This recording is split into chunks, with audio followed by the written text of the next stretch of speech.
పౌరసత్వ పంచాయతీ నడుస్తోంది. చెన్నమనేని రమేష్ కి హైకోర్టు షాక్ ఇచ్చింది. అంతేకాదు ఆయన భారీగా జరిమానా కూడా కట్టాల్సి వస్తుంది. ఆ బ్రేకింగ్ మనం చూస్తున్నాం. చెన్నమనేని రమేష్ కి హైకోర్టులో చుక్కెదురైంది. చెన్నమనేని రమేష్ పిటిషన్ ని డిస్మిస్ చేసింది కోర్టుని తప్పుదో పట్టించినందుకు జడ్జి ఆగ్రహాన్ని వ్యక్తం చేశారు.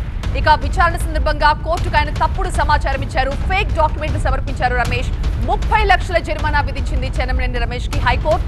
ఆది శ్రీనివాస్ కు 25 లక్షలు చెల్లించాలంటూ ఆదేశించారు. అలాగే 5 లక్షలు లీగల్ సర్వీస్ అథారిటీకి చెల్లించాలని, నెల రోజుల్లో ఈ మొత్తం చెల్లింపులు పూర్తి చేయాలంటూ చెన్నమనేనిని హైకోర్టు ఆదేశించింది. ఇక 10 ఏళ్ల పాటు హైకోర్టులో దీనికి సంబంధించి ఒక సుదీర్ఘ విచారణ నడిచిందని చెప్పాలి.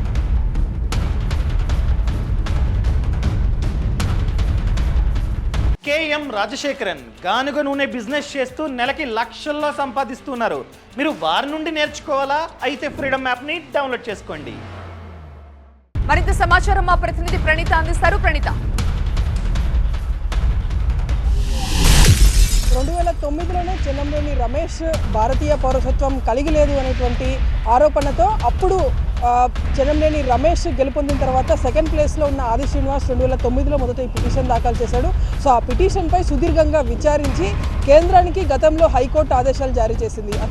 అసలు చెన్నమనేని రమేష్కి సంబంధించినటువంటి పౌరసత్వం ఏంటి, ఇతడి లీగల్ స్టేటస్ ఏంటో చెప్పాలని గతంలో సెంట్రల్కి హైకోర్టు ఆదేశించింది. అయితే సెంట్రల్ అన్ని డాక్యుమెంట్స్ని కూడా పరిశీలించిన తర్వాత చెన్నమనేని రమేష్ జర్మన్ పౌరుడిగా తేల్చింది.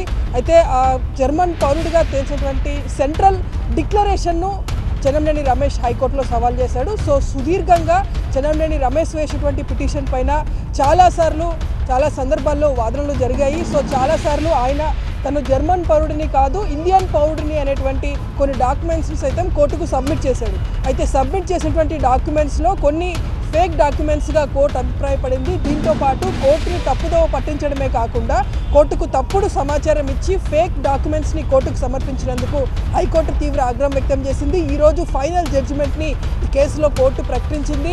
చెన్నమనేని రమేష్ పిటిషన్ని కొట్టివేస్తూ అతడు జర్మన్ పౌరుడే అని సెంట్రల్ చెప్పినటువంటి విధానానికి హైకోర్టు కూడా ఏకీభవించింది. కోర్టు సమయాన్ని వృధా చేయడంతో పాటు తప్పుడు డాక్యుమెంట్స్ ఇచ్చినందుకు 30 లక్షల రూపాయల జరిమానా అతనికి విధించింది. 25 lakhs ఈ రెస్పాండెంట్గా ఉన్నటువంటి ఆది శ్రీనివాస్కి చెల్లించాలి, అట్లాగే 5 lakhs Telangana high court legal service అథారిటీకి సమర్పించాలని చెప్పింది. అయితే చెన్నమనేని రమేష్ తరపు అడ్వకేట్ ఒక విజ్ఞప్తి చేసుకున్నారు. 1 month వరకు ఈ ఆర్డర్ని సస్పెన్షన్లో ఉంచాలని కోరారు. కానీ దానికి కూడా హైకోర్టు అంగీకరించలేదు. ఈ నెల రోజుల్లోపు 30 lakhsని చెల్లించాల్సిందిగా హైకోర్టు ఆదేశించింది.